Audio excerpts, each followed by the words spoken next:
Now then, in this video I'm going to take a look at recommended sleeping bags for summiting Everest. I'm going to start with the traditional type of bag and the warmest of the bags. I'll run through the warmest, the mid-range temperature bag and the lightest of the sleeping bags that I'm going to recommending. And at the end of the video I'm going to make another suggestion for a sleeping bag with an entirely different approach, but the lightest possible approach that's suitable for summiting Everest.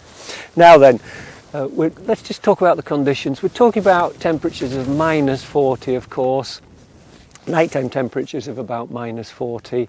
It's worth having a little bit spare, isn't it, as well? Because if you're suffering, if you've got altitude sickness, or if you're suffering with an upset stomach or something like that, it might be worth having a little bit spare. So all of the bags that I'm going to recommend here are much warmer than -40 degrees. I'm going to start with a typical type of sleeping bag that people would use on Everest.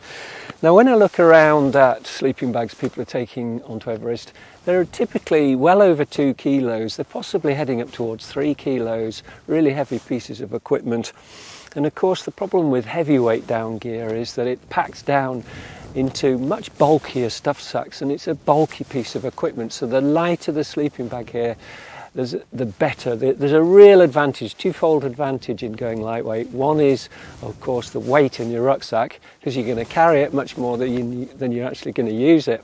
And secondly, of course, is the pack down size, the bulk size. And one of the things we do at PhD is when we design sleeping bags, we always start with the stuff sack. How small a piece of equipment can we make here? How light can it be, and how small can it pack down so it takes up least possible space in that precious resource of space in your rucksack? So typically sleeping bags are up in the sort of 2 to 3 kilo area, well into the 2 kilo area. Let's start with our traditional bag, and that would be the Xero bag. It's the warmest of the bags I'm going to recommend here. It's rated at -54. And it weighs about 2.2 kilos. Now the Xero bags have been designed for very high altitude cold expeditions, for polar expeditions, and especially designed for the type of situation where you're going to be using the bag long term. So if you're at polar expeditions, you're going to be using the bag for many nights. Comfort is part of the approach to the Xero sleeping bags, and also designed specifically for stashing gear. They're quite a wide bag actually, so for stashing gear inside your rucksack, for stashing clothing, even boots maybe, and water and things like that. The Xeros are designed with that in mind. They're quite an elaborate design. This is a Xero 1300, weighs about 2.2 kilos for the standard size. It's quite an elaborate construction. We've got 2 sets of different baffle directions.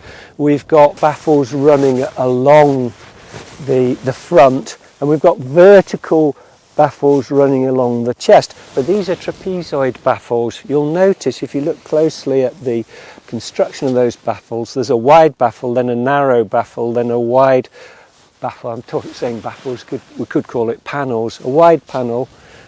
These are box wall constructed, of course. They're very wide box walls, so they contain a lot of down. The outer fabric and the inner fabric are separated by a box wall, so a great depth of down can be put in there to really give a lot of protection. It is a very warm piece of equipment, so the panels, or the depth of those box walls, is quite wide to really allow a lot of loft. But it's also an elaborate construction technique called a trapezoid baffle, and that's where the actual walls aren't vertical, they're actually at an angle. So you've got a box wall, you've got one set of walls running at that angle, and then the next set of walls running at that angle.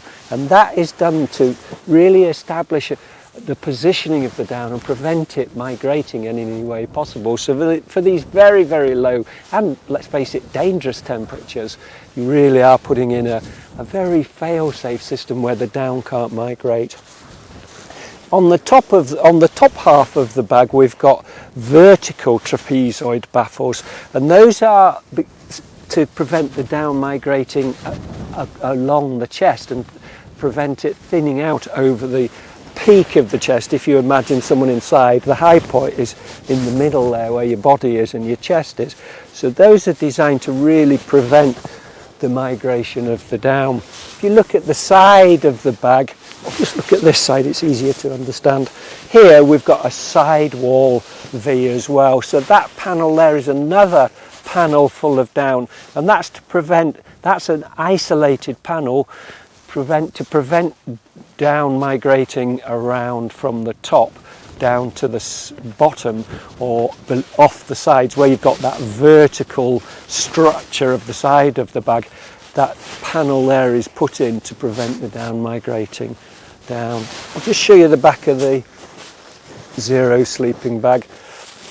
It is a long-term, it's a bag that you would choose particularly if you're doing long-term expeditions. So if you're going somewhere for 2 or 3 months or 4 months or longer, something like this is worth considering, and particularly for polar. This bag has I'll just show you a couple more details. It's built-in Ultrashell. Ultrashell is a water-resistant fabric. By that, what I mean is it's got 2 coatings. It's got a water proofing on the outer, DWR proofing, but those don't last long. They're quite a thin coating, and it wears off quite fast. But it's got a permanent coating on the underside of the fabric, and that doesn't rub off at all. So it's a permanent proofing. It's a water-resistant.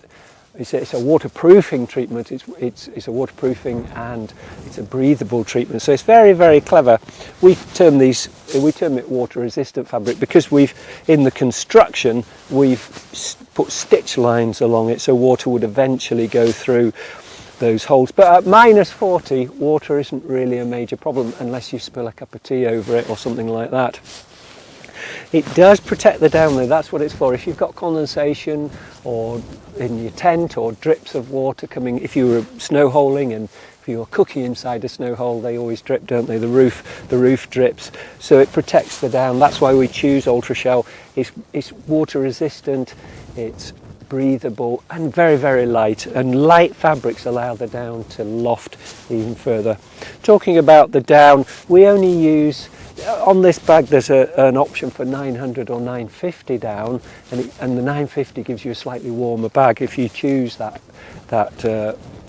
down. But all our downs are 100% pure goose. There's no duck down in there, and that gives us the greatest lofts. Okay, so that's why we use 100% pure goose, not just goose down, but 100% pure goose. No tolerance for duck down in there at all. So very, very high performing downs. Natural downs, of course, not stiffened, not coated in something to stiffen it and change the, not chemically enhanced in any way. Natural downs to give the best performance, the highest lofts, the highest quality of the down or loft from the down, and also the longest longevity of the down. These bags are built to last for years and years and years. Should be able to pass it on to the next generation. Very long-term piece of kit. If it's stored correctly, dry, well aired and so on, correctly stored, they'll last for years and years. Let's just have a look at the inside of this Xero bag. I'll just open it up. It's got a full length zip and a double baffle, two draft tubes under the zip. Now zips aren't windproof. Air goes through a zip like a sieve. They really allow cold through them. So to really get good insulation behind the zip, there's two draft tubes, and when you close the zip, they come together to really prevent cold air getting through. The collar at the front is a D-shaped collar, very large expedition collar, so that really seals in the warmth and prevents cold air getting in. A very wide and large down-filled shoulder collar. You'll see the inside of the bag is made out of MX. It's a superb fabric. It's downproof, windproof of course, but very light and very soft, and it allows the down to really loft towards you and drape close to your body to really get the most performance out of that down that you can get. However, at the top of the bag, on the down-filled collar and around the inside of the hood, the fabric used there is Ultrashell again, so water-resistant fabric. Now, why is that? That is because when you're using a sleeping bag at these very low temperatures, when you're on your breath, a lot of moisture coming out from your breath, and it actually starts to form a layer of ice around the inside of the hood. Now that's not really a problem while you're asleep and so on. You get a little bit of ice on the inner of the hood area. It's not really a problem, but it is when if you're in the bag when the sun comes up. You know how hot a tent can get once the sun is absolutely burning onto the tent. Inside of a tent can suddenly feel overwhelmingly hot, and that's why sleeping bags suddenly feel terribly too hot when the sun is really penetrating into the tent. So that's where any ice around the hood is a concern to you, because as it melts it could get through into the down. So the down is protected around the hood by using water resistant ultra shell fabric, and the same can be said of the foot end. I'll just pull it out and I'll show you. It's a big bag, it takes a bit of handling. So there's the foot end of the inside of the bag, and again it's made in ultra shell, so we've used MX fabric for the rest of the bag, but just around the foot end and the hood end we've put ultra shell, and that again is because it's very common for a bit of wetness, a bit of dampness to be in that bottom area of a sleeping bag from wet socks. You might not feel them because while your feet are warm, when you've just taken your boots off and you feel nice and warm, the socks might not feel particularly damp, but they can be quite damp. They can be quite damp, and so the bottom of the inside of the sleeping bag is protected from dampness. That again protects the down and stops it from getting moist. Just turn it back the right way. Now PhD is a specialist company specialising in down equipment. We make a little bit of synthetic gear, but our real core focus is specialising in down gear for mountaineering and for polar expeditions and mountain sports. And we make everything to order. We don't mass produce, we don't sell through the shops or anything like that. We make to order specifically for our clients going on the mountain. And because of that, there are quite a few options that can be decided before we cut the fabric and make up a sleeping bag for you. Size is one of them. We make these in several different lengths, and a good fit is really important. Obviously you don't want it too small for you. You don't get full coverage, and you'll squeeze the bag and compress the down, reduce the loft and make it less warm. So you need a bag long enough for you. Equally, you don't want a bag too big for you. If it's too big for you, there's too much dead air inside the sleeping bag. It's not a good fit, and you're having to work. The bag isn't really as warm as you'd expect. So if you're short in height, a short sleeping bag specifically made for you to fit you perfectly is exactly what you want. Much more efficient and warmer. So there we go. So that's the Xero bag. Now the next recommendation would be the Diamir. The Diamir 1200. That's rated at -48. It's very similar to the Xero. It's not quite as wide actually. The Xero is designed specifically to accommodate gear, so there's plenty of room inside the Xero bag for stashing gear. If you want to stash your boots even, but if you want to stash some clothing or water specifically, and also electrical gear to prevent it from getting cold and freezing, then the Xero is designed with that in mind. The Diamir is a very similar bag actually, designed in the same construction techniques, trapezoid baffles and so on, but we have a K-series one, a K-series Diamir. Now the K-series Diamir 1200 is about 1.8 kilos, 1.9 kilos, something like that, so quite a bit lighter than this one. And therefore you really are packing a lighter piece of kit and less bulk in your rucksack, taking up less space in your rucksack. So the Diamirs are fairly similar to these. They're built in a similar shape, a mummy sleeping bag. They've got waterproof fabric inside the hood and at the foot end, and they're filled with 1000 fill power down. The K-series Diamir 1200, that's my next recommendation, rated at -48 degrees C. Lou Rudd used a Diamir 1200 in his expedition crossing Antarctica. He wanted a piece of kit that was reliable for long-term service, but also as light as he could possibly go. And he chose a Diamir 1200K series bag for that polar expedition. Okay, so that's the Xero. I'll pop that down there, and that's just a quick chat about the Diamirs. I don't have a sample with me here, but it's, as I say, it's rated at -48 degrees C and a fair bit lighter than the Xero, but a traditional expedition bag. Now, the next bag I'm going to recommend is the lightest of the lot, and it's our biggest selling bag. It's the Hispar 1000. The Hispars were designed as ultralights for the mountains, so the design principle for these was ultralight equipment for fast and light approaches to mountaineering, and Everest summit could be called that. You really are going for a quick expedition, getting high and then getting straight on with a summit bid. So the Hispar 1000 is our most popular sleeping bag chosen for Everest.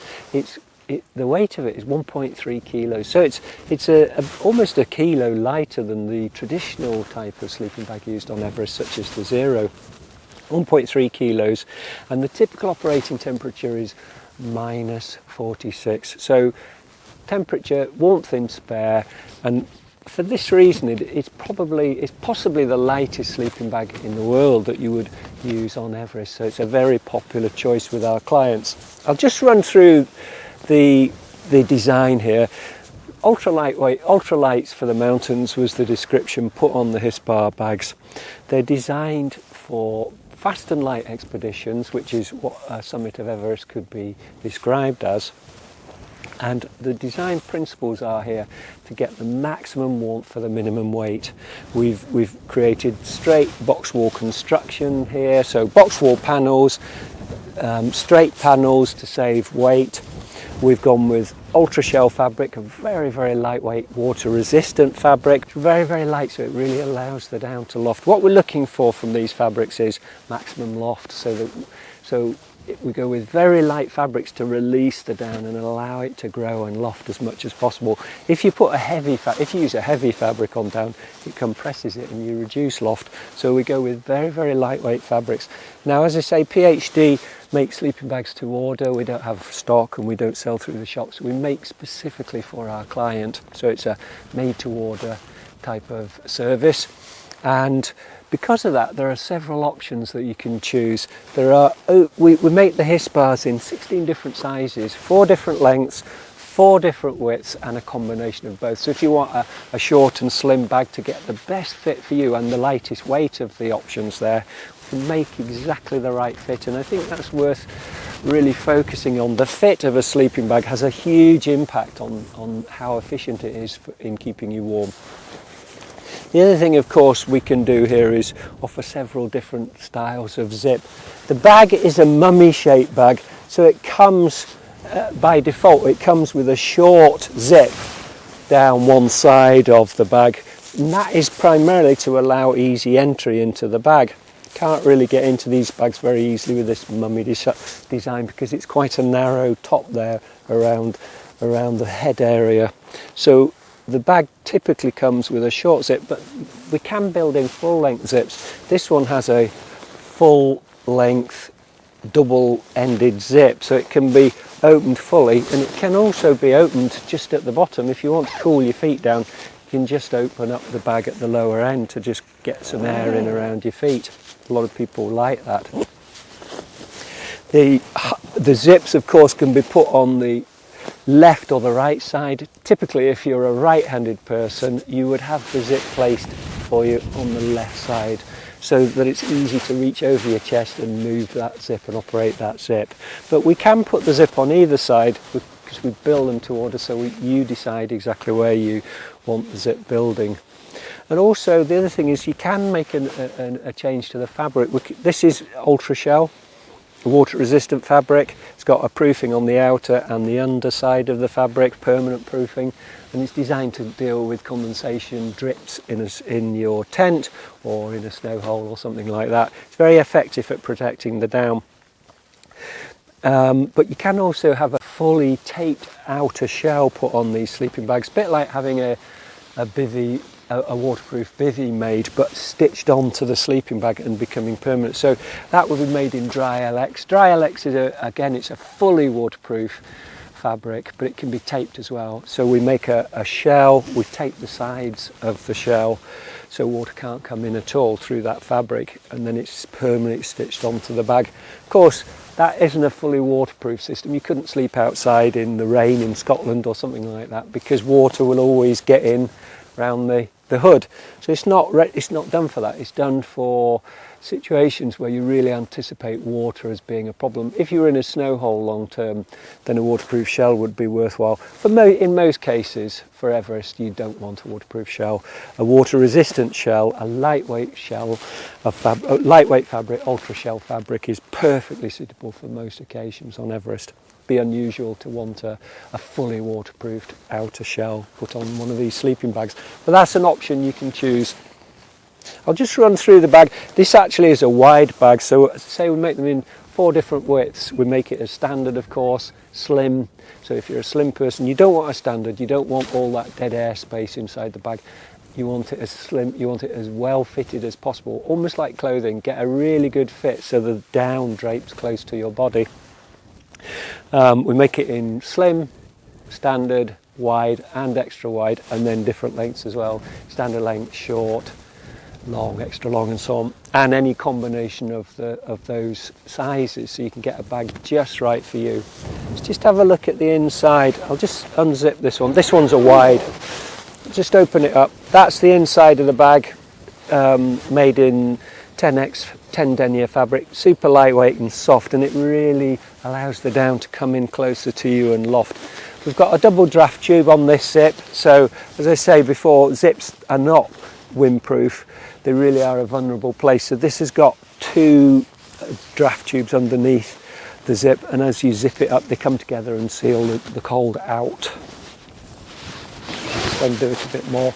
On the top of the Hispar 1000, we've got ultra shell panels around the hood and a down-filled collar. The collar again is made in ultra shell. That's to prevent, ultra shell is used on the inner here to prevent any frost, that's any ice that's formed around the front of the hood area, any ice that's formed from your breath.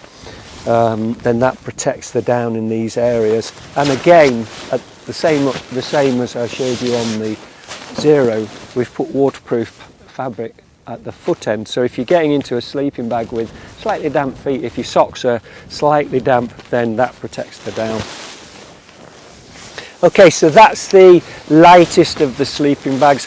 This is a K-series bag, of course. K-series denotes that it's filled with 1000 fill power down. Now 1000 fill power down is the highest quality down in the world. It's very expensive and there's not much of it. It's rare. It's not common to find sleeping bags made in 1000 fill power down, especially these expedition bags. PhD is the only company in the world making expedition equipment with 1000 fill power down. Now the quality of the down is denoted by that figure, 600, 700, 800, 900, 1000 and so on, 950 and so on.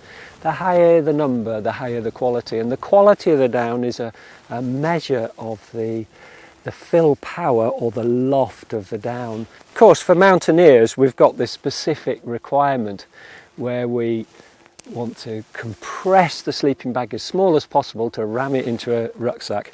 But when we take it out the stuff sack, we want it to loft up and give as much depth and as much air trapping capacity as possible. And it's that fill power is what you measure. Now different downs have a different ability to spring. Again, the tendrils of the down can spring back into life and loft. Now different downs have different capacities to do that.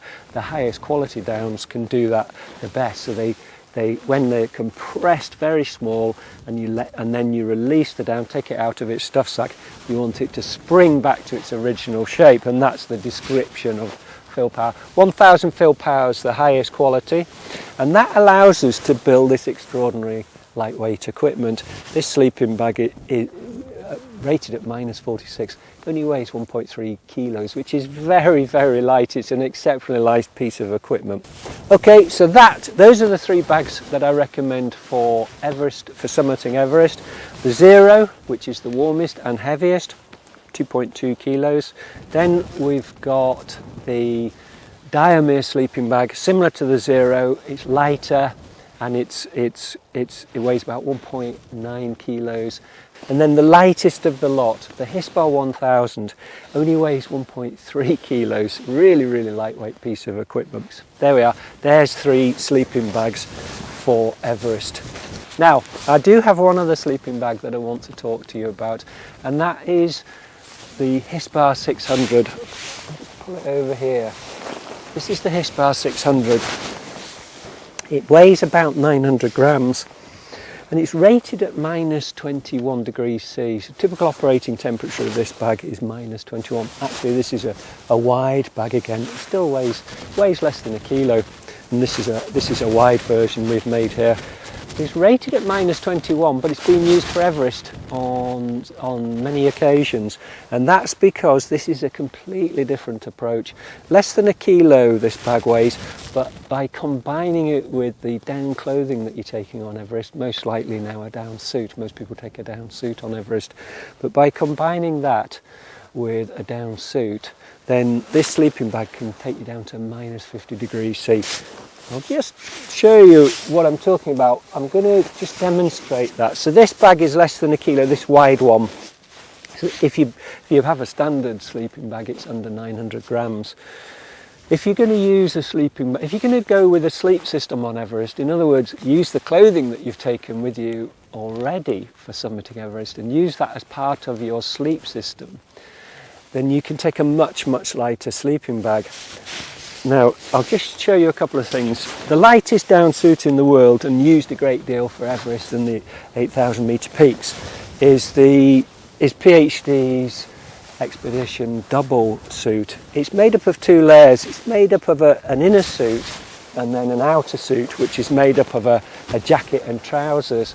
And this was designed to get round what we call the harness trap. When you put a suit on and then a climber's harness on top of it and strap yourself into the harness for the day, you're trapped in the suit. You can't take it off. So the double expedition suit was designed as 2 layers.